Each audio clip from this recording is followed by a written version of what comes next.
अधिकाऱ्याचा हेतू आणि लुटीचा सेतू।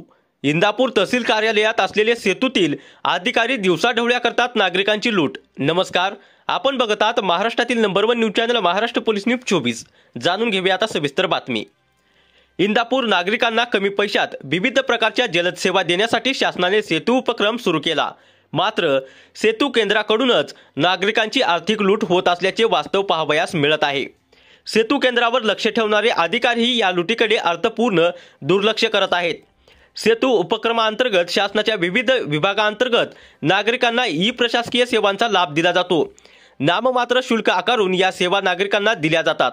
यासाठी सर्व सेतू केंद्रांना ठराविक दर निश्चित करून देण्यात आले होते। मात्र ठराविक रकमेव्यतिरिक्त जादा रक्कम इंदापूर सेतू केंद्रावरून आकारली जात आहे। या सर्व सेतू केंद्रावर नियंत्रण व देखरेख ठेवण्यासाठी तहसील कार्यालयात स्वतंत्र कक्ष कार्यान्वित आहे। नायब तहसीलदार दर्जाच्या अधिकाऱ्याकडे प्रमाणीकरणाची महत्त्वाची जबाबदारी सोपवण्यात आली आहे। त्यांना मदत म्हणून वेळप्रसंगी इतर नायब तहसीलदार स्वाक्षरीचे काम करीत असतात। सध्या स्थितीत महाई सेवा केंद्र अंतर्गत सेतू केंद्र सुरू झाले आहेत। केंद्रावर नियंत्रण ठेवण्यासाठी स्वतंत्र अधिकाऱ्याची नेमणूक केली असतानाही केवळ अर्थकारणापोटी सेतू केंद्राच्या मनमानीकडे दुर्लक्ष केले जात असल्याची वास्तविकता आहे।